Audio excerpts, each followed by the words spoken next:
Welcome students. आज हम start करने वाले हैं क्लास 10th की यूनिट ट्रिग्नोमेट्री। और जो ट्रिग्नोमेट्री है उसका वेटेज आरबीएससी बोर्ड में 11 मार्क्स का है। कितने मार्क्स का है? 11 मार्क्स का। यानी कि जो आपका 80 मार्क्स का पेपर होता है उसमें से 11 मार्क्स की तो क्या है, ट्रिग्नोमेट्री, या इससे रिलेटेड जो क्वेश्चंस आते हैं वो 11 मार्क्स के आते हैं। अब ट्रिग्नोमेट्री में हम पढ़ेंगे क्या क्या भाई, 10th क्लास के ट्रिग्नोमेट्री के सिलेबस में हमारे पास क्या है उसकी भी तो हमें जानकारी होनी चाहिए, उसके बारे में भी हमें पता होना चाहिए कि एक्चुअल में हम इस यूनिट के अंदर, इस 11 मार्क्स के अंदर पढ़ने क्या वाले हैं। तो इसके अंदर हम पढ़ेंगे आपके 3 चैप्टर से बेसिकली इसके अंदर 6th, 7th और 8th। 6th जो है उसका नाम है ट्रिग्नोमेट्रिक रेशियोज, और जो 7th चैप्टर है उसका नाम है trigonometric identities.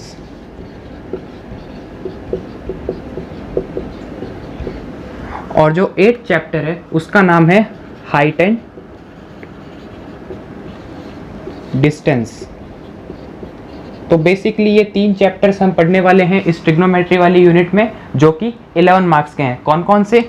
Trigonometric ratios, trigonometric identities और height and distance. Height and distance में जो ट्रिग्नोमेट्री में हम सीखेंगे ना फॉर्मूलेज कुछ, या जो ट्रिग्नोमेट्रिक रेशियोज सीखेंगे उन्हीं का उपयोग करेंगे, उन्हीं को यूज करते हुए हाइट एंड डिस्टेंस का चैप्टर भी सॉल्व होगा। इसको आप बोल सकते हैं एप्लीकेशंस ऑफ ट्रिग्नोमेट्री। जो ये हाइट एंड डिस्टेंस वाला चैप्टर है इसको एप्लीकेशंस ऑफ ट्रिग्नोमेट्री के अंदर भी पढ़ाया जाता है, या कुछ बुक्स में आपको एप्लीकेशंस ऑफ ट्रिग्नोमेट्री ब्रैकेट में दिया हुआ मिलेगा, या एप्लीकेशंस ऑफ ट्रिग्नोमेट्री के अंदर आपको हाइट एंड डिस्टेंस पढ़ने को मिलेगा।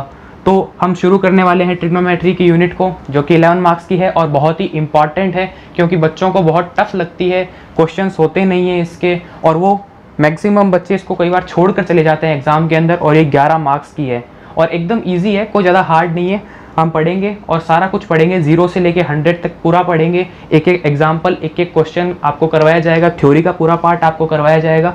तो बिल्कुल भी डरने की बात नहीं है, इसको बहुत ही अच्छे से करने वाले हैं और इसमें तो 11 में से 11 नंबर अपन लाने वाले हैं। ठीक है, तो चलिए इसको शुरू करते हैं। तो अब बेसिकली हम बात करते हैं कि ट्रिग्नोमेट्री होता क्या है, इसकी डेफिनेशन देख लेते हैं, इसका मतलब देख लेते हैं कि ट्रिग्नोमेट्री होता क्या है। तो देखो बेसिकली जो ट्रिग्नोमेट्री है ना, वो 3 ग्रीक वर्ड से मिलकर बनाए, 3 ग्रीक शब्दों से मिलकर बनाए। वो कौन कौन से हैं? देखो इसके अंदर 3 वर्ड्स मिलेंगे आपको ग्रीक। ठीक है, कौन से? एक तो मिलेगा देखो ट्राई, ट्राई। दूसरा है आपका गॉन, गॉन। और लास्ट वाला जो है आपका मेट्रॉन। तो ये तीनों क्या है? ट्राई, गॉन और मेट्रॉन। ये क्या है? ये ग्रीक वर्ड्स हैं। अब इन ग्रीक वर्ड्स का मतलब क्या होता है? देखो ट्राई का मतलब क्या होता है पता चल ही रहा है, ट्राई का मतलब हो गया 3। गॉन का मतलब क्या हो गया? गॉन का मतलब हो गया साइड्स। और जो मेट्रॉन है, इस मेट्रॉन का मतलब क्या हो गया? मेजर, या अपन जो मेजरमेंट करते हैं वो। तो इन तीनों वर्ड्स का मतलब क्या हुआ? ट्राई का मतलब 3, गॉन का मतलब साइड्स और मेट्रॉन का मतलब मेजर। तो यानी कि 3 साइड्स मेजर, ऐसा करें कुछ। तो इसकी जो डेफिनेशन क्या बनी ट्रिग्नोमेट्री की, तो ट्रिग्नोमेट्री जो है वो क्या है, उसकी डेफिनेशन ये हो गई कि trigonometry is the study of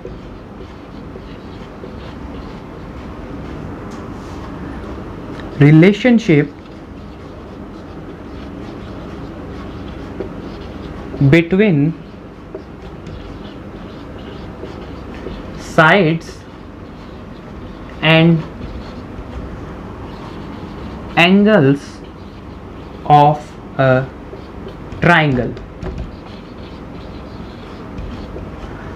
ये क्या है? ये ट्रिग्नोमेट्री की डेफिनेशन है। क्या है? Trigonometry is the study of relationship between sides and angles of a triangle. Basically इस ट्रिग्नोमेट्रिक यूनिट में हमें पढ़ना किस चीज़ के बारे में है, हमें जो राइट एंगल ट्राइंगल और ट्रिग्नोमेट्री के रेशियोज वगैरह होंगे उनके बारे में पढ़ना है। तो अब हमारा नेक्स्ट चीज़ है कि भाई राइट एंगल ट्राइंगल, और उसके बाद में हम पढ़ेंगे ट्रिग्नोमेट्री उसमें कैसे काम करती है, क्या उसके अंदर ट्रिग्नोमेट्री होती है। तो सबसे पहले हम पढ़ने वाले हैं किस चीज़ को, राइट एंगल ट्राइंगल को, कि भाई राइट एंगल ट्राइंगल क्या होता है। देखो बेसिकली आप राइट एंगल ट्राइंगल को छोटी क्लासों में पढ़ के आ चुके हो, लेकिन हम छोटा सा ब्रीफ नॉलेज जो हमारे इस चैप्टर के लिए काम का होगा और इम्पॉर्टेंट होगा वो पढ़ेंगे, और उसके बाद में हम चैप्टर को स्टार्ट करेंगे। जो इम्पॉर्टेंट पॉइंट्स होंगे वो मैं आपको नोट डाउन करवा दूंगा, आप कॉपी पेन लेकर बैठ जाइए और नोट डाउन करते रहिए, बहुत यूज़फुल होने वाला है ये आपके लिए। तो हम पढ़ेंगे राइट एंगल ट्राइंगल को।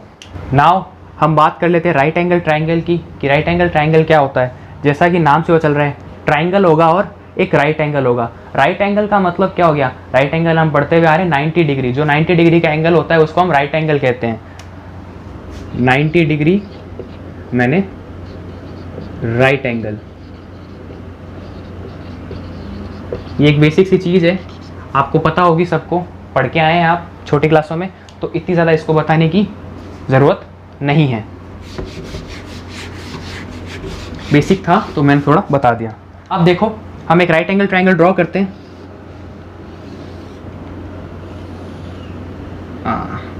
ये हमारा क्या है, राइट एंगल ट्राइंगल है। ये हो जाएगा 90 डिग्री। तो ये हमारा एक राइट एंगल ट्राइंगल है, ये वाला एंगल 90 है। तो जो 90 के सामने वाली साइड होती है, ये वाली, ये हमें पता है क्या होती है, H, यानी कि हाइपोटेनियस होती है। हाइपोटेनियस सबसे बड़ी साइड होती है किसकी, ट्राइंगल की, सॉरी सबसे बड़ी साइड होती है किसकी, राइट एंगल ट्राइंगल की, 90 डिग्री के सामने वाली हाइपोटेनियस, इसे H से रिप्रेजेंट करेंगे हम। अब राइट एंगल ट्राइंगल में हमें पता है क्या चलती है, पाइथागोरस थ्योरम चलती है। पाइथागोरस थ्योरम क्या कहती है, p square plus b square is equals to h square. इसको आप क्लास 9th में पढ़ के आए होंगे ट्राइंगल्स के चैप्टर में। कुछ बच्चे नए होंगे जिन्होंने नहीं पढ़ा होगा या वो भूल गए होंगे, तो वो कहेंगे सर ये p b और ये h क्या है। h मैं आपको बता ही चुका हूँ क्या है, हाइपोटेनियस। p क्या होता है, p आपका परपेंडिकुलर होता है, परपेंडिकुलर का स्क्वायर प्लस बेस का square is equals to hypotenuse का स्क्वायर।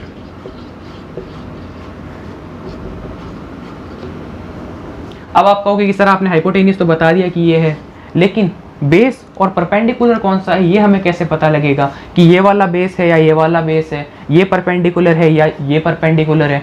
तो इसका हम मेजरमेंट कैसे करेंगे कि परपेंडिकुलर कौन सा है और बेस कौन सा है। तो आओ देखते हैं हम कि इस बेस और परपेंडिकुलर का पता हम कैसे लगाते हैं। और ये क्या थी हमारी Pythagoras theorem, p square plus B square is equals to h का स्क्वायर, परपेंडिकुलर का स्क्वायर प्लस बेस का square is equals to hypotenuse का स्क्वायर। कई जगह पे ऐसे भी दे देते हैं, h is equals to under root p square plus B square. कुछ नहीं किया, यहाँ का जो स्क्वायर था उसे यहाँ स्क्वायर रूट में बदल दिया, ठीक है। तो अब हम बात करेंगे परपेंडिकुलर और बेस कैसे पता करते हैं, कैसे फाइंड आउट करते हैं। अब हमारे पास एक राइट एंगल ट्राइंगल PQR है, और अब हम इसमें देखते हैं कि इसके लिए परपेंडिकुलर कौन सा होगा और बेस कौन सा होगा। तो यहाँ पर एक बात ध्यान रखने की है कि जो एंगल्स हैं उनके कॉरस्पॉन्डिंग परपेंडिकुलर और बेस चेंज होते रहते हैं। मतलब कि एक एंगल के लिए परपेंडिकुलर और बेस कुछ अलग होगा और दूसरे एंगल के लिए भी वो कुछ अलग होगा। मतलब एंगल टू एंगल परपेंडिकुलर और बेस चेंज होते रहेंगे। अगर हम ये वाला एंगल लेंगे तो परपेंडिकुलर और बेस कुछ और होंगे, ये वाला एंगल लेंगे तो परपेंडिकुलर और बेस कुछ और होंगे। आइए देखते हैं कि भाई कैसे होंगे, क्या होंगे। तो देखो मैंने ये एंगल लिया सपोज थीटा, तो अब इसमें हम परपेंडिकुलर और बेस कैसे पता करेंगे। तो देखो परपेंडिकुलर पता करने का सीधा सा तरीका है क्या, कि जो थीटा है ना उसके जो सामने वाली साइड है, सामने वाली यानी कि ये वाली साइड, थीटा के सामने वाली साइड वो क्या होगी, हमेशा वो परपेंडिकुलर होगी, यानी कि P, इसको P से रिप्रेजेंट करते हैं। और जिस पे दोनों एंगल लाई कर रहे हैं 90 और जो थीटा, जिसके रिस्पेक्ट में अपन परपेंडिकुलर और बेस चेक कर रहे हैं, ठीक है। तो जिस पे दोनों एंगल लाई कर रहे हैं वो क्या हो जाएगा, बेस, ठीक है। जैसे कि कोई भी अपनी बिल्डिंग होती है वो किसी ना किसी बेस के ऊपर ही तो लाई करती है पूरी बिल्डिंग, अगर बेस ही नहीं होगा तो बिल्डिंग गिर जाएगी। तो इसका मतलब जिस पे दोनों एंगल्स आ रहे हैं ना उसे हम बेस बोल देंगे। अब देखो अपन एक चीज और चेंज लाते हैं इसके अंदर, क्या, इस बार मैं एंगल लेता हूं ये फाई। तो मैंने क्या बताया कि परपेंडिकुलर कौन सा होगा, जो एंगल लिया है उसके सामने वाला। हमने यहाँ थीटा एंगल लिया था तो उसके सामने वाला परपेंडिकुलर था। तो अब मैंने एंगल लिया है फाई, तो फाई के सामने वाला भी परपेंडिकुलर होगा ना। मैथ्स में फैक्ट होते हैं, कोई ऐसा तो है नहीं कि बस पढ़ा दिया और हो गया, नहीं, इसके अंदर फैक्ट है। जो बात इसके लिए होगी वो वही बात इसके लिए भी होगी।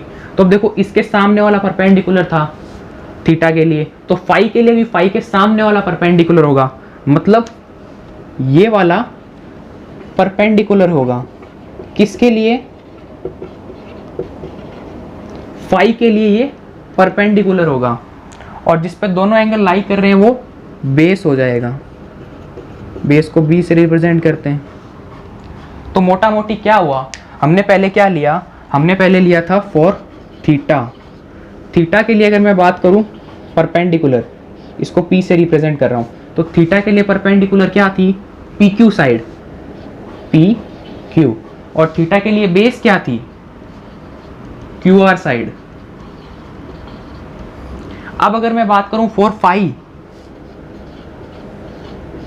फाई के लिए परपेंडिकुलर क्या हुआ, फाई के सामने वाला परपेंडिकुलर होता है तो क्यू आर साइड। और इसी तरह अगर मैं फाई के लिए बेस की बात करूं तो हो गया पी क्यू। तो अब आपके सामने है देखो बात क्या, कि हमने जब एंगल थीटा लिया था तो परपेंडिकुलर ये था और ये बेस था। परपेंडिकुलर था पी क्यू, बेस था क्यू आर। अब हमने क्या लिया, एंगल को ले लिया फाई।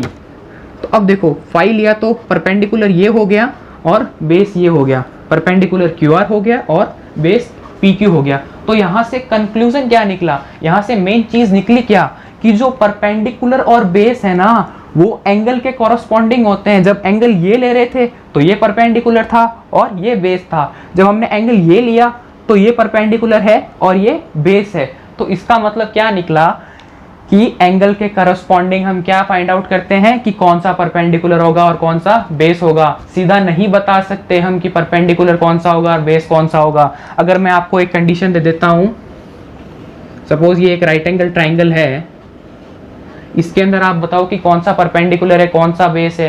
देखो हाइपोटेनियस सब बता देंगे कि भाई ये वाला हाइपोटेनियस होगा सामने वाला, लेकिन परपेंडिकुलर और बेस तब तक नहीं बता सकते जब तक हमसे कोई पर्टिकुलर एंगल के बारे में ना पूछा हो। पर्टिकुलर एंगल का पता होगा ना तभी हम बता पाएंगे कि कौन सा परपेंडिकुलर है और कौन सा बेस है। जब तक एंगल नहीं दिया ना तब तक हम नहीं बता सकते कि परपेंडिकुलर कौन सा है और बेस कौन सा है। तो परपेंडिकुलर और बेस होने के लिए हमें एंगल का पता होना जरूरी है और एंगल के कॉरस्पॉन्डिंग परपेंडिकुलर और बेस चेंज होते रहेंगे। तो इसका मतलब क्या हुआ, परपेंडिकुलर बेस और एंगल्स कुछ रिलेशन आ रहा है ना, मतलब साइड्स और एंगल्स के बीच में कुछ रिलेशन आ रहा है ना, साइड और एंगल के बीच में कोई ना कोई रिलेशन आ रहा है। समझ में आ रही है ना बात, साइड और एंगल के बीच में रिलेशन आ रहा है। तो यही मैंने आपको डेफिनेशन में पढ़ाया था कि ट्रिग्नोमेट्री की स्टडी में हम पढ़ेंगे कि जो ट्राइंगल्स की साइड्स हैं और एंगल्स है उनमें क्या रिलेशन होता है, वही ट्रिग्नोमेट्री है। देखो मजा आ रहा है ना स्टार्टिंग से ही कि भाई कोई ना कोई रिलेशन आ रहा है, तो यही ट्रिग्नोमेट्री है। डेफिनेशन से मैच हो रही ना चीजें, बस ऐसे ही छोटी छोटी बातें डेफिनेशन से मैच करते हुए चलेंगे और बहुत आराम से को पढ़ते हुए पूरे के पूरे नंबर लाएंगे 11 out of 11 in unit of trigonometry. Note कर लीजिए, जो ये राइट एंगल ट्राइंगल है इसके अंदर ये जो दो एंगल्स हैं, ये दो एंगल्स क्या होंगे, ये एक्यूट एंगल होंगे। ऐसा क्यों कह रहा हूँ भाई मैं, ऐसा इसलिए कह रहा हूँ, सपोज मैं इस एंगल का नाम ले लेता हूँ एंगल ए और एंगल बी, ठीक है। अब जो ये एंगल ए और बी है ये एक्यूट एंगल होंगे। ऐसा क्यों भाई, हमें पता है कि भाई ट्राइंगल जो है उसके तीनों एंगल्स का सम कितना होता है, उसके तीनों एंगल्स का अपन एडिशन करते हैं तो कितना होता है, वो 180 आता है, ठीक है। वो हमारे पास फॉर्मूला ऑफ पॉलीगन होता है, उससे हम कर लेते हैं। वो फॉर्मूला ऑफ पॉलीगन क्या होता है, n-2 इंटू 180। यहाँ पे n क्या होता है, n होता है number of sides in polygon. अब ये पॉलीगन यानी बहुभुज, अब इस पॉलीगन में साइड कितनी है 3, तो 3 - 2 180, 3 - 2 1 1 इंटू 180 दैट मीन्स 180 डिग्री। तो ये जो पॉलीगन वाला एंगल का फॉर्मूला था, इससे हमने क्या निकाल लिया, इससे हमने ट्राइंगल्स का सम 180 क्यों होता है मैंने आपको ये बता दिया। अब देखो इन तीनों एंगल्स का सम कितना होगा, 180 डिग्री, यानी कि angle A plus angle B plus ये वाला कितना है 90 degree is equals to 180 degree. तो angle A plus angle B, अब इस 90 को उधर ले जाऊंगा तो ये क्या हो जाएगा, यहाँ प्लस का है वहाँ क्या हो जाएगा माइनस का, तो 180 माइनस 90 डिग्री कितना हो गया 90 डिग्री। तो angle A plus angle B हो गया 90 डिग्री। अब देखो एंगल्स, दो एंगल्स का सम 90 डिग्री आ रहा है, मतलब ये भी एंगल कुछ 90 से छोटा होगा और ये वाला एंगल भी कुछ 90 से छोटा होगा, इनका सम 90 है तो मतलब ये दोनों एंगल 90 से छोटे होंगे। अब देखो इसका मतलब क्या है, angle A and angle be less than 90 degree, और 90 डिग्री से छोटे एंगल्स को हम क्या कहते हैं, जो एंगल्स 90 डिग्री से कम होते हैं उन्हें हम क्या कहते हैं, उन्हें हम कहते हैं एक्यूट एंगल। एक्यूट एंगल की डेफिनेशन यही तो होती है कि जो एंगल्स 90 डिग्री से छोटे होंगे उन्हें हम एक्यूट एंगल कहेंगे, जो 90 होंगे उन्हें हम राइट एंगल कहेंगे, जो 90 से बड़े होंगे उन्हें हम ऑब्ट्यूज एंगल कहेंगे। तो यहाँ पर ये क्या हो गए एक्यूट एंगल, यानी कि ए और बी एक्यूट एंगल। तो इसका मतलब ये हुआ कि एक राइट एंगल ट्राइंगल के अंदर एक राइट एंगल होगा और दो एक्यूट एंगल होंगे। तो बेसिक सा मतलब यहाँ क्या निकलता है कि भाई एक राइट एंगल ट्राइंगल के अंदर एक राइट एंगल होगा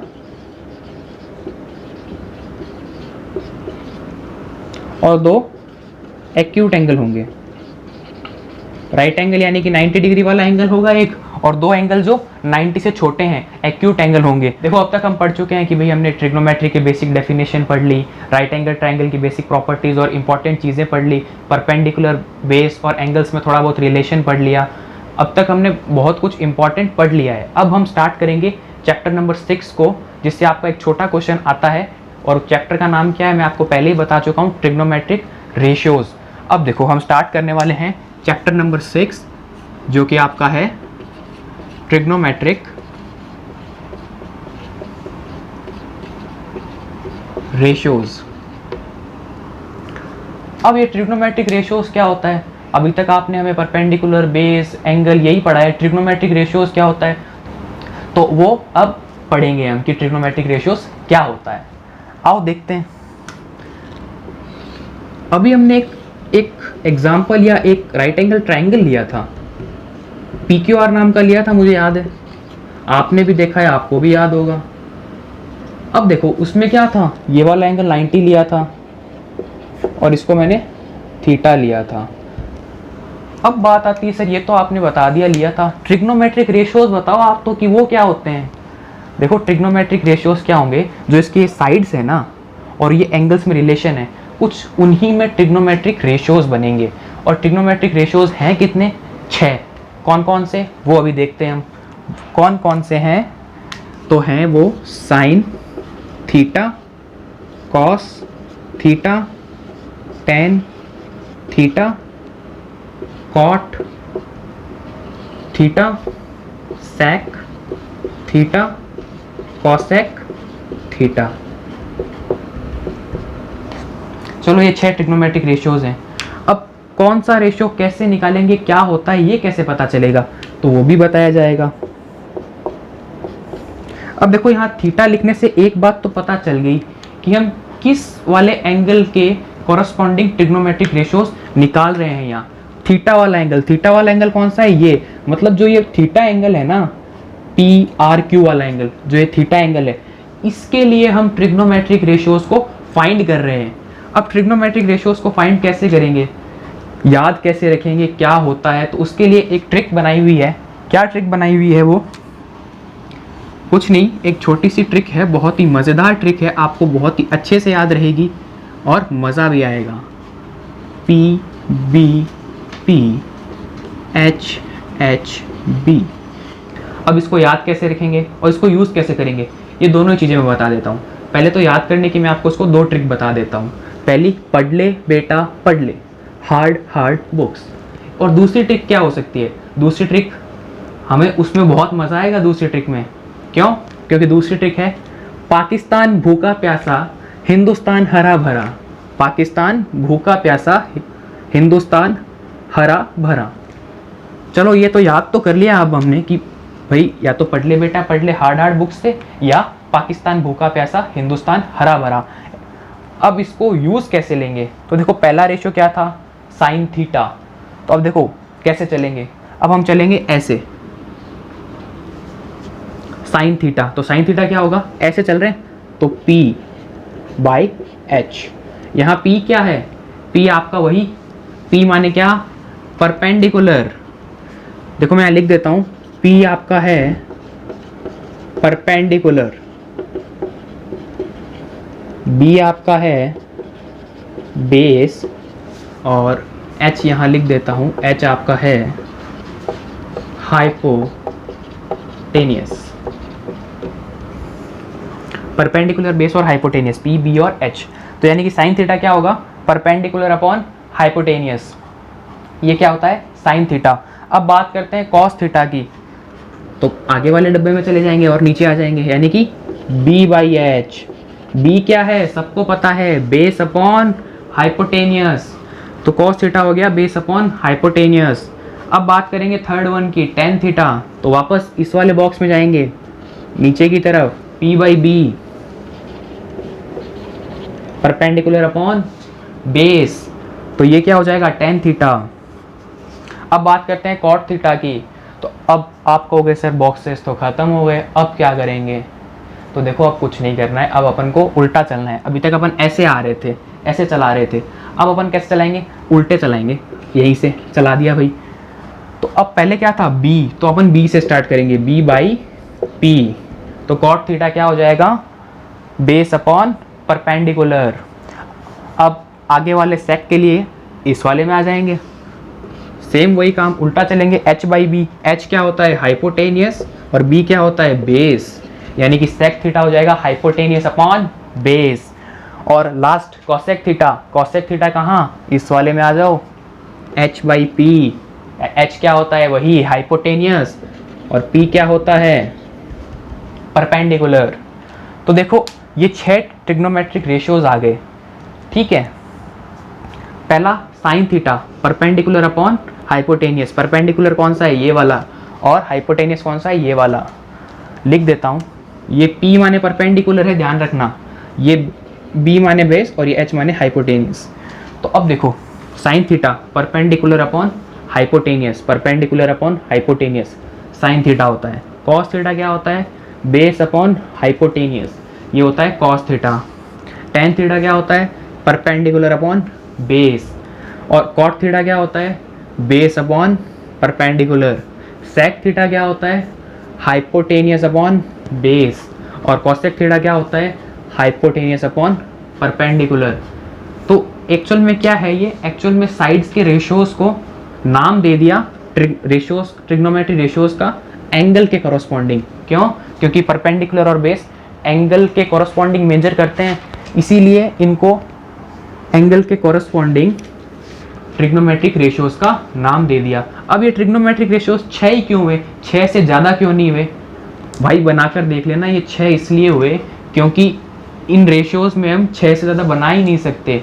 साइड्स का आप रेशियो लोगे ना तो आप 6 से ज़्यादा नहीं बना सकते। या आप 11th क्लास में जब परमुटेशन कॉम्बिनेशन पढ़ोगे तब आपको पता चलेगा कि भाई ट्रिग्नोमेट्री के अंदर जो साइड्स के रेशियो है ना, वो एक ट्राइंगल के अंदर सिर्फ 6 ही रेशियो बन सकते हैं, इसलिए यहाँ पर 6 रेशियो आ रहे हैं।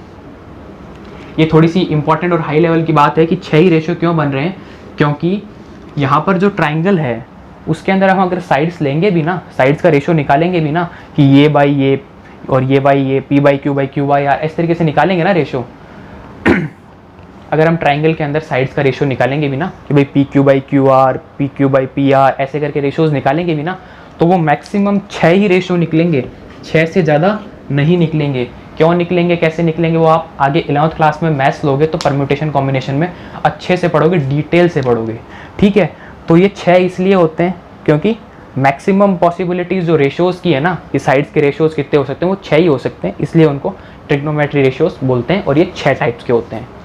तो नाउ स्टूडेंट्स, हम अब एक एलिमेंट्री क्वेश्चन ले लेते हैं कि हमारे पास ये ट्राइंगल है ABC, इसके लिए हमें ये सारे के सारे ट्रिग्नोमेट्रिक रेशियोज़ फाइंड आउट करने। तो देखो हमें इतनी जल्दी फार्मूलेस तो याद होंगे नहीं कि भाई इन सब के फार्मूला क्या होते हैं, लेकिन हम प्रैक्टिस करेंगे तो हमें बहुत जल्दी फार्मूलेस याद रहने लग जाएंगे, हमें उस टेबल की ज़रूरत नहीं पड़ेगी जो हमने छोटी सी टेबल बनाई थी ना, ठीक है। तो एक बार मैं आपके लिए बना देता हूँ, आपके लिए हेल्पफुल रहेगा।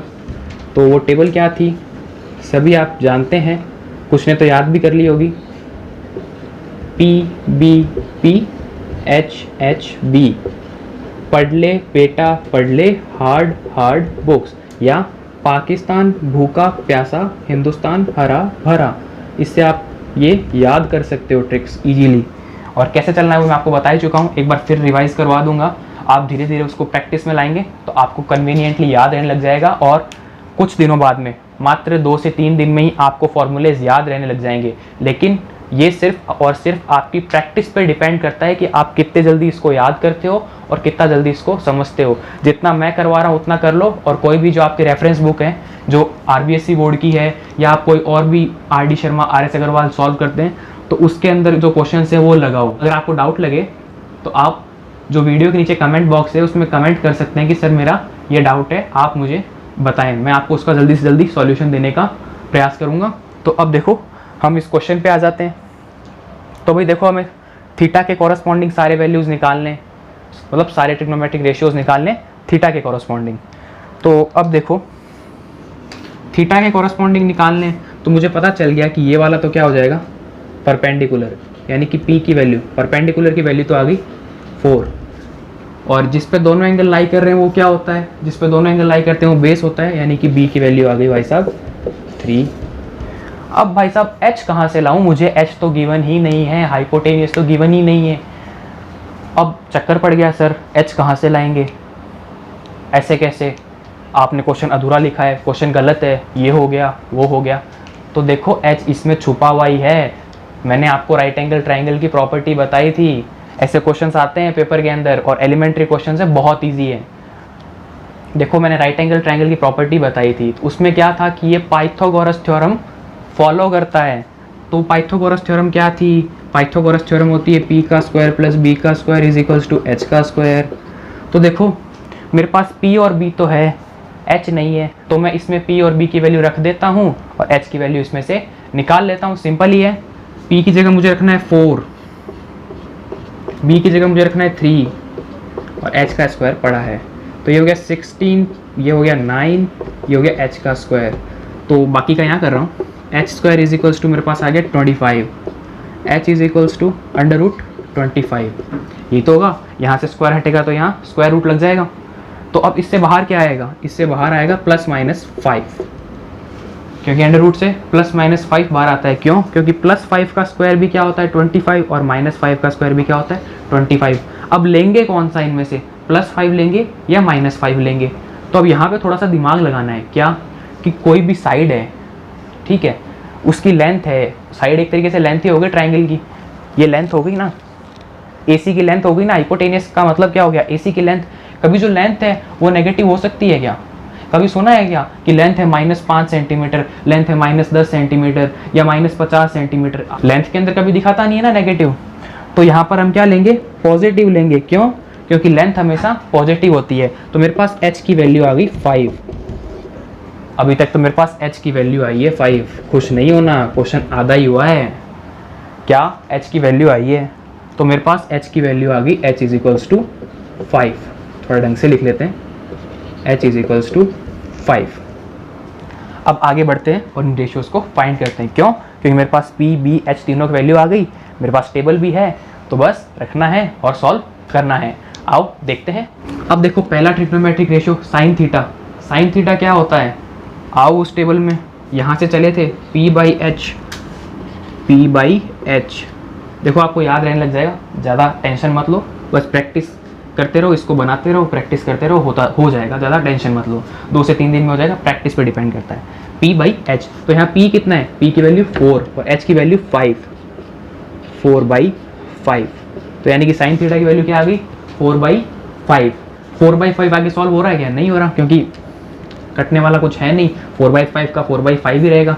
अब नेक्स्ट आ जाते हैं कॉस ऑफ थीटा पे। कॉस थीटा क्या होता है, आगे वाले बॉक्स में चलो, यहाँ चलो, B/H यानी बेस अपॉन हाइपोटेनियस। बेस कितना है 3, हाइपोटेनियस कितना है 5, तो बेस अपॉन हाइपोटेनियस, बेस कितना था 3, हाइपोटेनियस कितना था 5, तो 3/5 क्या हो गया, बेस अपॉन हाइपोटेनियस। अब देखो टेन थीटा क्या हो जाएगा, आगे चलना है P/B, तो परपेंडिकुलर कितना 4, और बेस कितना 3, यानी कि ये हो जाएगा 4/3। नेक्स्ट, अब कॉट थीटा, बॉक्सेस खत्म, क्या करना बताया था, उल्टा चलेंगे, तो उल्टा चलो। यहाँ पर कॉट थीटा क्या हो जाएगा, b/p, बेस कितना, बेस 3, और फिर बात करें परपेंडिकुलर कितना, परपेंडिकुलर 4, तो ये 4, तो ये 3/4, तो कॉट थीटा हो गया 3/4। अब बात करें सेक थीटा की, तो सेक थीटा कितना हो जाएगा, सेक थीटा के लिए वापस ऐसे चलेंगे, ठीक है। सेक थीटा कितना हो जाएगा, h/b, हाइपोटेनियस कितना है 5 और बेस कितना है 3, तो सेक थीटा कितना हो गया 5/3। और अब अगर अपन बात करें कोसेक थीटा की, तो बस लास्ट वाला बचा है, ऐसे चलेंगे, h/p, h/p, ये कितना हो जाएगा, h ये रहा, p ये रहा, यानी कि 5/4, ऐसे लिखते हैं 4। अब देखो हमने सारे के सारे ट्रिग्नोमेट्रिक रेशियोज फाइंड कर लिए। कैसे किए, पहले h निकाल लिया, h पता नहीं था, और फिर हमने बस फॉर्मूले में रखे, किया ऐसे ऐसे, और बस कर लिया सॉल्व पूरा। थोड़े दिनों में याद हो जाएगा, तो हम सीधा लिखेंगे sine theta perpendicular upon hypotenuse cos theta base upon hypotenuse tan theta perpendicular upon hypotenuse cot theta base upon perpendicular sec theta h upon b, यानी कि hypotenuse upon base cosec theta hypotenuse upon perpendicular. अब देखो इसमें थोड़ा सा question में एक चीज़ और ऐड कर देता हूँ, मैं यहाँ एक और एंगल ले लेता हूँ फाई। अब एक और नई चीज़ आ गई, हम यहाँ पर अब फाइंड करेंगे कि भाई फाई के रिस्पेक्ट में सारे के सारे ट्रिग्नोमेट्रिक रेशियोज की वैल्यू क्या होगी। तो अब नया क्वेश्चन आ गया कि sine phi, cos phi, tan phi, cot phi, sec phi और कॉसेक फाई, इन सब की वैल्यूज क्या होगी। मैंने आपको स्टार्टिंग में क्या बताया था कि एंगल्स के कॉरस्पॉन्डिंग परपेंडिकुलर और बेस चेंज हो जाते हैं। तो अब यहाँ पर जो थीटा एंगल था उसके लिए परपेंडिकुलर और बेस ये थे 4 और 3। अब मैं फाई की बात करूंगा तो उसके लिए परपेंडिकुलर और बेस चेंज हो जाएंगे। एंगल के सामने वाला क्या होता है, परपेंडिकुलर, उस एंगल के लिए, तो फाई के लिए परपेंडिकुलर क्या हो जाएगा 3, तो यहाँ पर परपेंडिकुलर कितना आएगा 3, और जिस पे दोनों एंगल्स लाई कर रहे हैं वो क्या होता है बेस, तो बेस कितना आएगा 4, तो यहाँ पर परपेंडिकुलर और बेस चेंज हो जाएंगे। यहाँ पे परपेंडिकुलर 3 हो जाएगा और बेस 4 हो जाएगा। ऐसा क्यों हुआ, क्योंकि जो एंगल है वो बदल गया, पहले एंगल थीटा था तो परपेंडिकुलर 4 था और बेस 3 था, अब एंगल मैंने फाई लिया है तो परपेंडिकुलर 3 हो जाएगा और बेस 4 हो जाएगा। क्यों, क्योंकि एंगल के करस्पॉन्डिंग सब चीज़ें चेंज होती है, ये हम पहले पढ़ के आ चुके हैं, किसी को कोई दिक्कत नहीं हुई होगी। तो अब फटाफट बस निकाल देते हैं। साइन फाई क्या होता है p/h, पहले कर चुके हैं, ये फॉर्मूले लिखे हुए आप देख लेना, ठीक है, और अच्छे से आप इसको कॉपी पे नोट करके और क्वेश्चन आप सॉल्व करते रहें, ठीक है। तो देखो p/h, p क्या है 3, h क्या है 5, तो ये 3/5, चलो हो गया। cos फाई b/h, b क्या है 4, h क्या है 5, तो ये 4/5। अब बात करते हैं टेन फाई की, p/b, p क्या है 3, b क्या है 4, तो ये हो गया 3/4। नेक्स्ट cot फाई क्या है बेस अपॉन परपेंडिकुलर, बेस क्या है 4 और परपेंडिकुलर 3। सेक फाई क्या हो जाएगा हाइपोटेनियस अपॉन बेस, हाइपोटेनियस क्या है 5 और बेस क्या है 4, तो 5/4। और इसी तरह कोसेक फाई जो लास्ट है वो क्या होता है हाइपोटेनियस अपॉन परपेंडिकुलर h/p, यानी कि 5/3। तो बस क्या हुआ पिछले क्वेश्चन और इस क्वेश्चन में डिफरेंस कि परपेंडिकुलर और बेस चेंज हो गए। क्यों, क्योंकि हमने एंगल पहले थीटा लिया था और फिर फाई लिया था। उम्मीद करता हूँ आपको सब कुछ समझ में आया होगा, और आगे भी हम इतने ही इंटरेस्टिंग वीडियोस लेकर आएंगे और ट्रिग्नोमेट्री की पूरी यूनिट को बहुत ही मजेदार तरीके से खत्म करेंगे और सब कुछ पढ़ाया जाएगा एक एक क्वेश्चन बुक का। ये सिर्फ एलिमेंट्री एक इंट्रोडक्शन था कि भाई ट्रिग्नोमेट्री का स्टार्ट किया है आज, कि भाई कैसे करना है क्या करना है, और अगले वीडियोस जो हैं वो आपको पर्टिकुलर आपकी बुक के क्वेश्चंस के और उसकी थोड़ी पर्टिकुलर थ्योरी के मिलेंगे। ये इंट्रोडक्शन था कि भाई ट्रिग्नोमेट्री क्या होता है, राइट एंगल ट्रायंगल क्या होता है, परपेंडिकुलर बेस एंगल्स क्या होते हैं, और फिर लास्ट में हमने पढ़ना स्टार्ट किया था ट्रिग्नोमेट्री रेशियोज का बेसिक चीज़ पढ़ा था, और हमने एक एग्जाम्पल में ये 2 पार्ट पढ़े, ठीक है। आप वीडियो को अच्छे से देखें, समझें डिटेल में, और अगर आपको पॉज करके आप स्क्रीनशॉट भी ले सकते हैं और आराम से अपनी पढ़ाई कर सकते हैं, ठीक है। ऑल द बेस्ट, आप पढ़ें और अच्छे मार्क्स स्कोर करें और जीवन में कुछ करें।